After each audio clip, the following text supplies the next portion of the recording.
क्या आप जानते हैं कि दुनिया के सबसे अमीर लोग अक्सर कर्ज में डूबे नजर आते हैं? यह सुनकर अजीब लग सकता है, लेकिन यह सच है। जबकि ज्यादातर लोग कर्ज से डरते हैं, अरबपति इसका इस्तेमाल अपनी संपत्ति बढ़ाने के लिए करते हैं। जब मैं छोटा था तो मेरे गरीब पिता बहुत पढ़े लिखे थे। उनके पास ढेर सारी डिग्रियां थीं, सरकारी नौकरी में सम्मानजनक करियर था और अच्छा वेतन भी मिलता था। फिर भी वे पैसों को लेकर हमेशा चिंतित रहते थे। असली समस्या कर्ज होना नहीं है, बल्कि यह समझ ना पाना है कि इसे अपने फायदे में कैसे इस्तेमाल किया जाए। अगर आप इस वीडियो को अंत तक देखेंगे तो मैं आपको बताऊंगा कि कैसे अपने कर्ज को संपत्ति बढ़ाने का इंजन बना सकते हैं। क्या आपने कभी सोचा है कि हम स्कूल में सालों तक जटिल गणित के सूत्र, इतिहास की तारीखें और व्याकरण के नियम क्यों पढ़ते हैं, लेकिन कभी यह नहीं सिखाया जाता कि पैसों का प्रबंधन कैसे करें? क्यों कोई हमें निवेश करना, निष्क्रिय आय कमाना, टैक्स समझना या घरेलू बजट बनाना नहीं सिखाता? यह कोई छोटी चूक नहीं है, बल्कि एक बड़ी संरचनात्मक समस्या है जो पीढ़ियों को प्रभावित करती है। वे हमेशा कहते थे, बहुत पढ़ाई करो, एक सुरक्षित नौकरी पाओ और रिटायरमेंट के लिए बचत करो। वे वही कर रहे थे जो सिस्टम सिखाता है। कड़ी मेहनत करो, पैसे बचाओ और उम्मीद रखो कि सामाजिक सुरक्षा या सरकार बुढ़ापे में सहारा देगी। लेकिन मैं देखता था कि वे कितने तनावग्रस्त और डर के साथ जीते थे।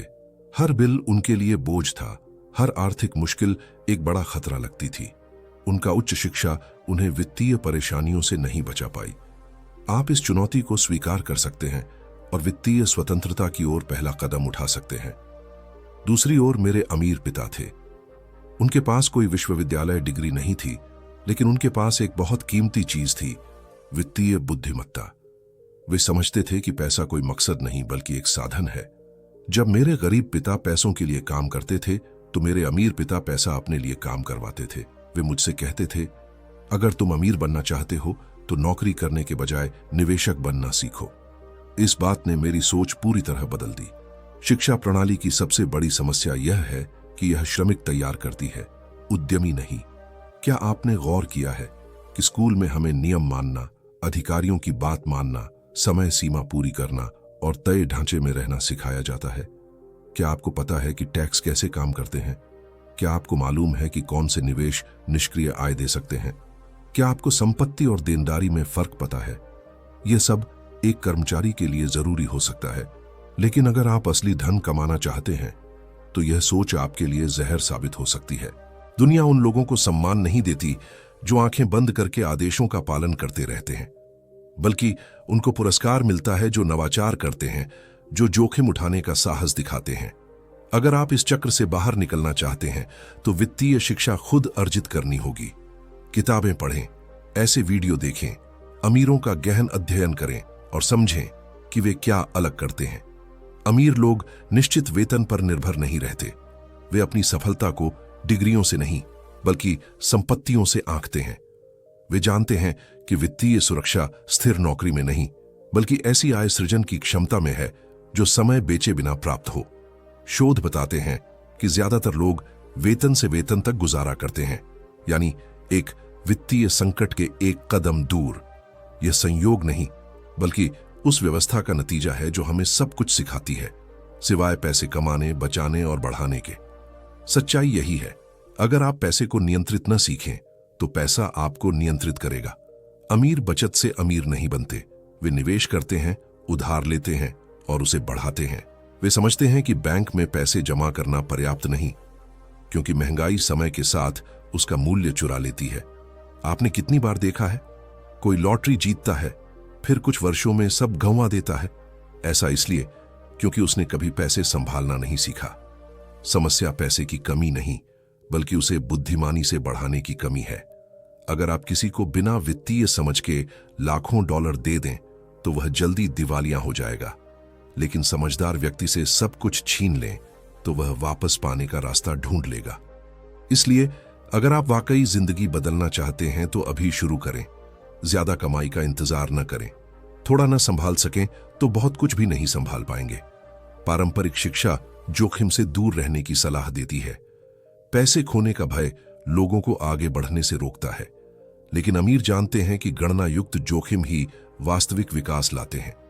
वे बाजार समझते हैं, रणनीतिक रूप से धन का उपयोग सीखते हैं। वे सिर्फ काम नहीं करते, वे ऐसी संपत्तियां गढ़ते हैं जो स्वयं आय उत्पन्न करें। यह सब मैंने अपने अमीर पिता से सीखा। उन्होंने कहा कि गरीब लोग दायित्व खरीदते हैं और सोचते हैं कि वे संपत्तियां हैं, जबकि अमीर संपत्तियां खरीदते हैं, कर्ज का बुद्धिमान उपयोग करते हैं और इसी से और अमीर होते जाते हैं। यह उल्टा लग सकता है, लेकिन यही अमीरों और गरीबों के बीच का फर्क है। वास्तव में कर्ज दो प्रकार का होता है, अच्छा कर्ज और बुरा कर्ज। अमीर लोग थोड़ा लाभ पाना पसंद करते हैं बजाय कुछ न पाने के। अगर उच्च ब्याज वाला कर्ज है तो वित्तीय संस्थान से बात करें, मोल भाव करें। आप अचरज में पड़ जाएंगे कि वे कितनी छूट दे सकते हैं। समस्या यह है कि व्यवस्था हमें हर तरह के कर्ज से डरना सिखाती है, बिना बताए कि उनमें अंतर क्या है। बुरा कर्ज वह है जो हर महीने आपकी जेब से पैसा खींचता है, बजट पर बोझ डालता है और कोई लाभ नहीं देता। जैसे नई कार के लिए लिया लोन डीलरशिप से बाहर आते ही उसकी कीमत गिर जाती है, या क्रेडिट कार्ड का बिल जिसमें बेकार खरीदारी होती है, या छुट्टियों के लिए लोन जो क्षणिक सुख देता है लेकिन जेब में छेद छोड़ जाता है। दूसरी ओर अच्छा कर्ज वह है जो आपके जेब में पैसा डालता है, जैसे संपत्ति खरीदने का लोन जो किराए से खुद अपना कर्ज चुका ले, या व्यवसाय में निवेश का वित्त पोषण जो नियमित आय दे। यह दूसरों के धन का स्मार्ट उपयोग है ताकि भविष्य में अधिक कमाई का मौका मिले। लेकिन एक महत्वपूर्ण बात, अच्छा कर्ज तभी अच्छा है जब आप इसे सही ढंग से इस्तेमाल जानते हो। कई लोग यहीं चूक जाते हैं, बिना योजना के व्यवसाय शुरू करने के लिए उधार लेते हैं, फिर बिना रिटर्न के कर्ज के जाल में फंस जाते हैं। आप एक ऐसा घर नहीं खरीद सकते जो आपको सकारात्मक नकद प्रवाह न दे, सिर्फ इसलिए कि वह आपके पास है। अच्छा कर्ज एक शक्तिशाली उपकरण है, लेकिन हर उपकरण की तरह इसे सही तरीके से इस्तेमाल करना जरूरी है। शुरुआत में मुझे यह बात समझ नहीं आई थी, लेकिन बाद में पता चला कि ज्यादातर लोग पैसे खरीदने के लिए कर्ज में डूब जाते हैं, जबकि अमीर लोग एसेट्स खरीदने के लिए कर्ज का इस्तेमाल करते हैं। बुरा कर्ज अक्सर उपलब्धि के रूप में छिपा होता है। उदाहरण के लिए, एक घर जो आप खरीदते हैं और किराए पर देते हैं ताकि किराएदार ही लोन चुकाए, वह एक एसेट है। इन दोनों के बीच का फर्क बहुत बड़ा है। अगर आप आज कर्ज में डूबे हुए हैं तो घबराने की कोई जरूरत नहीं। समाधान यह नहीं कि बिना सोचे समझे सारे कर्ज चुका दें। पहला कदम है समझना कि कौन सा कर्ज अच्छा है और कौन सा बुरा। फिर बुरे कर्ज को अच्छे कर्ज में बदलने के तरीके ढूंढने होंगे। मान लीजिए आपके पास एक महंगी कार का लोन है जो आपको दबा रहा है। अगर इसके बजाय आप वही पैसे किसी ऐसे निवेश में लगाएं जो हर महीने आय दे, तो यह बदलाव छोटा लग सकता है, लेकिन इसका लंबे समय में प्रभाव बहुत बड़ा होता है। अरबपति लोग यही करते रहते हैं। क्या आपको लगता है कि एलन मस्क या जेफ बेजोस ने अपनी संपत्ति सिर्फ अपनी जेब के पैसों से बनाई? बिल्कुल नहीं। उन्होंने बैंकों, निवेशकों और दूसरों के पैसे का इस्तेमाल किया ताकि अरबों की कंपनियां खड़ी कर सकें। फर्क बस इतना है कि उन्होंने कर्ज का स्मार्ट तरीके से इस्तेमाल किया, ज्यादा पैसा कमाने के लिए, जबकि ज्यादातर लोग कर्ज सिर्फ उपभोग के लिए लेते हैं। अब आप खुद से पूछिए, जब आप कोई लोन लेने या किश्तों में कुछ खरीदने के बारे में सोचते हैं, तो क्या आप यह सोचते हैं कि यह आपके लिए पैसा कैसे बनाएगा? मैंने सीधे बड़ी संपत्ति खरीदने की बजाय न्यूनतम डाउन पेमेंट के साथ कई संपत्तियां फाइनेंस की और यह सुनिश्चित किया कि किराया किश्तों को कवर करे और ऊपर से लाभ भी दे। ज्यादातर लोग सिर्फ खर्च की सोचते हैं, रणनीति की नहीं। तो मेरी चुनौती है आपके लिए, अगले 30 दिनों में अपनी सारी खर्चों और कर्जों का विश्लेषण करें। हर एक को अच्छा या बुरा कर्ज में वर्गीकृत करें। अगर बुरा कर्ज है तो उसे खत्म करने की योजना बनाएं। अगर अच्छा है तो देखें कि इसे और स्मार्ट तरीके से कैसे इस्तेमाल किया जा सकता है। और सबसे महत्वपूर्ण, किसी भी नए कर्ज को लेने से पहले खुद से पूछें, क्या यह मेरी जेब में पैसा डालेगा या निकालेगा? यह सोच में एक छोटा सा बदलाव आपकी पूरी वित्तीय स्थिति बदल सकता है। मैंने जो सीखा है वह यह है कि कर्ज असली समस्या नहीं है। असली समस्या है कि लोग उससे कैसे निपटते हैं। पैसा आपके जीवन में कैसे आता है और कैसे जाता है, यह समझना बेहद जरूरी है। ज्यादातर लोग पूरी जिंदगी यह नहीं समझ पाते कि उनका पैसा कहां जा रहा है। कर्ज का डर अनजानेपन और वित्तीय शिक्षा की कमी से आता है। यही वजह है कि इतने लोग ब्याज, बिल और चिंता के अनंत चक्र में फंसे रहते हैं। समस्या कर्ज में नहीं, बल्कि बिना योजना के उससे निपटने में है। समाधान 2 शब्दों में: अतिरिक्त आय। अगर आपकी मौजूदा सैलरी खर्चों और कर्ज को कवर नहीं कर रही, तो नए आय के स्रोत ढूंढने होंगे। शायद कुछ बेचना जो अब इस्तेमाल नहीं करते, कोई सेवा देना या कोई साइड हसल शुरू करना। सबसे पहले यह समझिए, बुरा कर्ज आपकी स्वतंत्रता छीन लेता है। यह आपको पैसे के लिए काम करने पर मजबूर करता है, बजाय इसके कि पैसा आपके लिए काम करे। और सबसे बुरी बात, ज्यादातर लोग यह महसूस भी नहीं करते कि वे फंसे हुए हैं। वे मान लेते हैं कि कर्ज में जीना सामान्य है, लेकिन ऐसा नहीं होना चाहिए। अगर आप सच में बुरे कर्ज से छुटकारा पाना चाहते हैं, तो अपनी मानसिकता और गतिविधियों में बदलाव लाना होगा। आजकल पैसे कमाने के हजारों तरीके हैं, खासकर इंटरनेट के जरिए।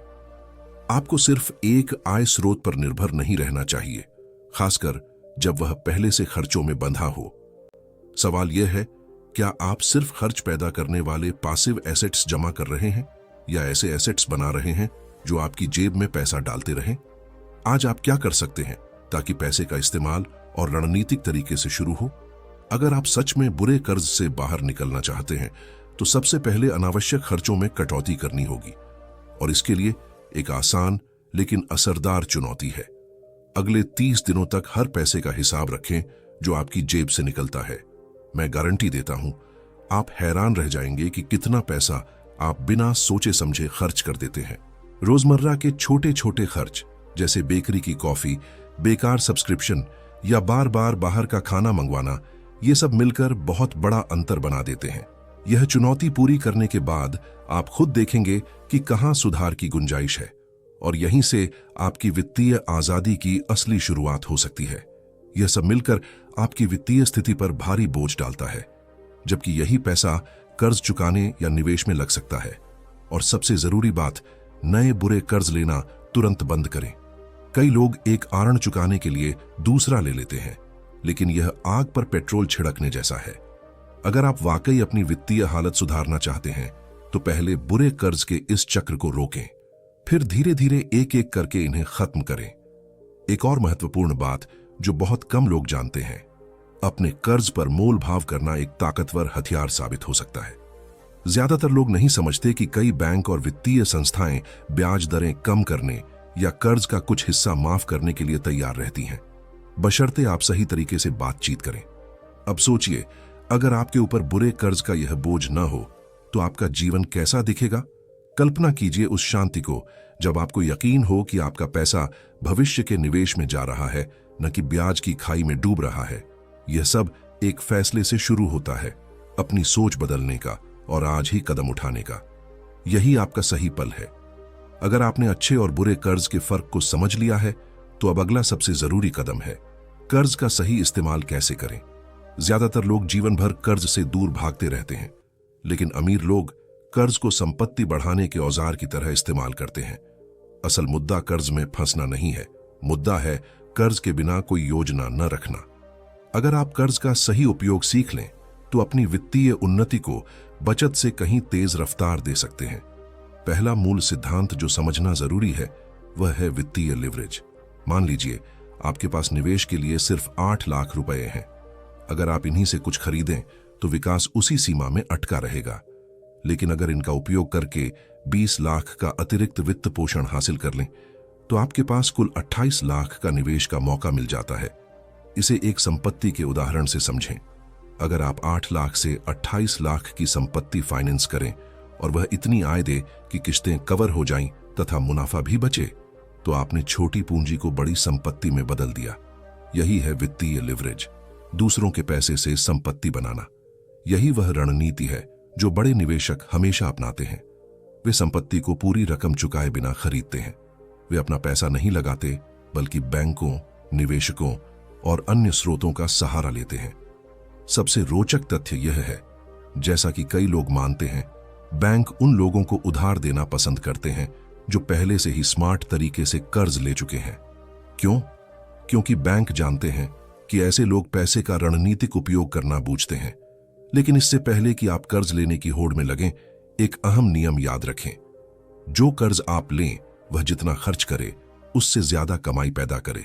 मतलब अगर संपत्ति के लिए वित्त पोषण ले रहे हैं तो उसका किराया किश्तों से ज्यादा हो।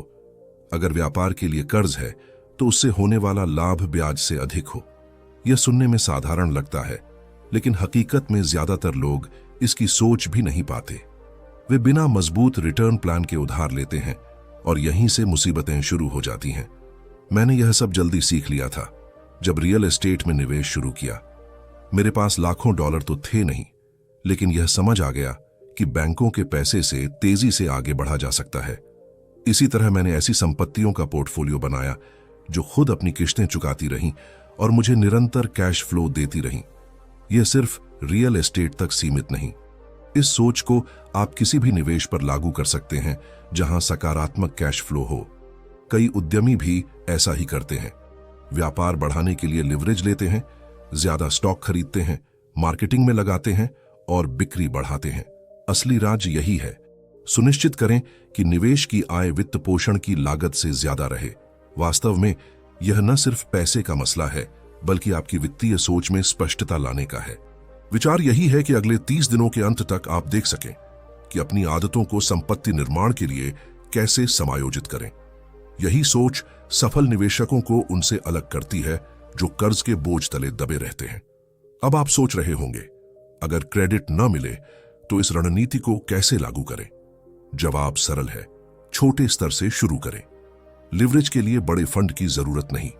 यह किसी भी छोटी चीज से हो सकती है, जैसे ऑनलाइन उत्पाद बेचना और उससे होने वाले लाभ को फिर स्टॉक बढ़ाने में लगाना, या ऐसा पार्टनर खोजना जो आपके आइडिया पर विश्वास करे। असल मुद्दा यह है कि अमीरों की तरह सोचना शुरू करें, पैसे को बुद्धिमानी से इस्तेमाल करें ताकि वह खुद और पैसा कमाए। अब बात करते हैं सबसे बड़ी गलती की जो लोग अक्सर करते हैं। लिवरेज को उपभोग के लिए इस्तेमाल करना, निवेश के लिए नहीं। अगर लग्जरी कार के लिए लोन लें जो सिर्फ खर्च बढ़ाए तो यह बुरा कर्ज है, लेकिन अगर वाहन ऐसा लें जो किराए पर दिया जा सके या ऐप ड्राइवरों के जरिए आय पैदा करे तो यह स्मार्ट लिवरेज है, बशर्ते सही योजना के साथ। अगर आप वाकई कर्ज के चक्र से बाहर निकलकर संपत्ति निर्माण के खेल में उतरना चाहते हैं तो पैसे के प्रति अपना नजरिया बदलें। इसलिए मैं आपको एक चुनौती देना चाहता हूं। अगले हफ्ते कम से कम एक व्यक्ति की केस स्टडी करें जिसने लिवरेज से संपत्ति बनाई हो। यह कोई प्रसिद्ध उद्यमी, रियल एस्टेट निवेशक या कोई और हो सकता है। फिर सोचें कि उस ज्ञान को अपनी जिंदगी में कैसे उतारें। अगर आप सचमुच संपत्ति बनाना चाहते हैं तो अमीरों की तरह सोचना शुरू करें। अब जब आप समझ चुके हैं कि अमीर कैसे सोचते हैं, लिवरेज को अपने फायदे में कैसे लगाते हैं और बुरे कर्ज से कैसे उबरते हैं, तो वक्त है एक नई चुनौती का। यह कोई साधारण नहीं, बल्कि आपकी वित्तीय स्थिति बदलने वाला पहला ठोस कदम हो सकता है। इसके लिए एक साधारण लेकिन शक्तिशाली काम करें, निरीक्षण। हाँ, निरीक्षण करें कि पैसा आपके पास कहां से आता है और कहां जाता है। लोग वेतन लेते हैं, बिल चुकाते हैं, खरीदारी करते हैं और महीने के अंत में सोचते हैं, सारा पैसा गायब कहां हो गया। अगर आप भी ऐसा महसूस करते हैं तो आप अकेले नहीं।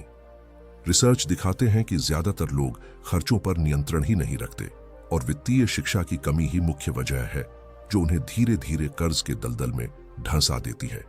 तो यहां चुनौती है, अगले 30 दिनों तक हर खर्च नोट करें, चाहे एक कप चाय का हो, बिल का हो या कोई छोटा मोटा सामान। लेकिन सिर्फ नोटिंग काफी नहीं, हर खर्च को 2 हिस्सों में बांटें। क्या यह मुझे अमीर बना रहा है या गरीब? इस नजरिए से देखने पर एहसास होगा कि रोजमर्रा के ज्यादातर फैसले आपको संपत्ति से दूर ही ले जाते हैं। आप पाएंगे कि कई वित्तीय आदतें आपको चूहों की दौड़ में उलझाए रखती हैं। अब सोचें, अगर आज मुख्य आय का स्रोत खो जाए तो बिना किसी पर निर्भर हुए जीवन चला पाएंगे। अगर आपके पास 3 महीने का खर्च भरने वाली बचत से कम हो तो स्थिति बेहद नाजुक है, लेकिन अच्छी बात, इसे अभी बदल सकते हैं। पहला कदम है पैसों के बहाव को पूरी तरह समझना। इस 30 दिन की चुनौती में जब सारे खर्च लिख लें तो खुद से पूछें, इनमें से कौन से वाकई जरूरी हैं, कौन से घटाए या हटा सकते हैं। बहुत बार हम सोचते हैं कि निवेश के लिए हमारे पास पैसा ही नहीं है, जबकि हकीकत यह है कि हम अपना पैसा गलत जगहों पर उड़ा रहे होते हैं। और यह चुनौती आपको कंगाली की ओर धकेलने या जीवन की खुशियों को मिटाने के लिए नहीं है, बल्कि यह आपको सोचने पर विवश करती है कि क्या आप उन चीजों पर पैसा फूंक रहे हैं जो आपके जीवन में कोई सच्चा मूल्य नहीं जोड़ती। पिछले 3 महीनों में आपने कितना पैसा ऐसी चीजों पर खर्च किया जो आसानी से टाल सकते थे, जैसे अनावश्यक सदस्यताएं, बाहर का खाना जो घर पर भी बना सकते थे, या बिना सोचे समझे खरीदारी। अब कल्पना कीजिए अगर उसका एक हिस्सा निवेश कर दिया होता इमरजेंसी फंड में या छोटे व्यवसाय में, तो फर्क कितना गहरा हो सकता था। जो संपन्न लोगों को आम लोगों से अलग करता है वह उनकी कमाई का तरीका नहीं, बल्कि पैसे को संभालने का ढंग होता है।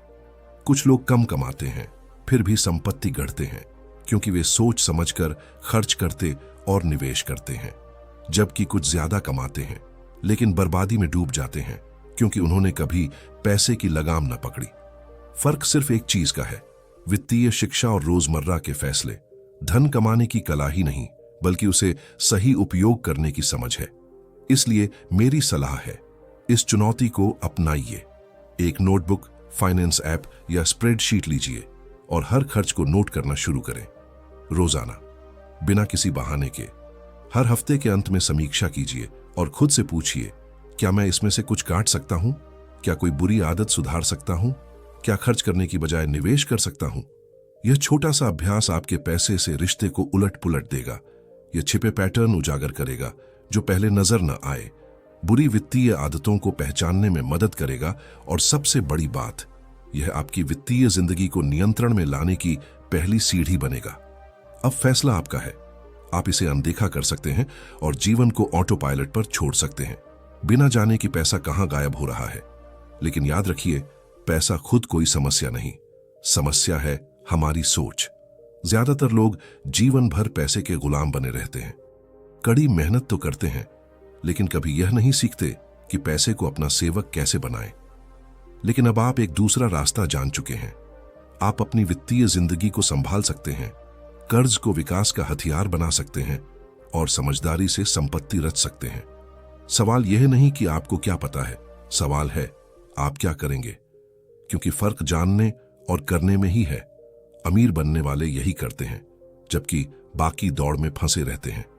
अगर आप इस यात्रा को आगे बढ़ाना चाहते हैं, अगर अपनी वित्तीय उन्नति में एक कदम और चढ़ना चाहते हैं, तो मेरे पास आपके लिए कुछ खास है।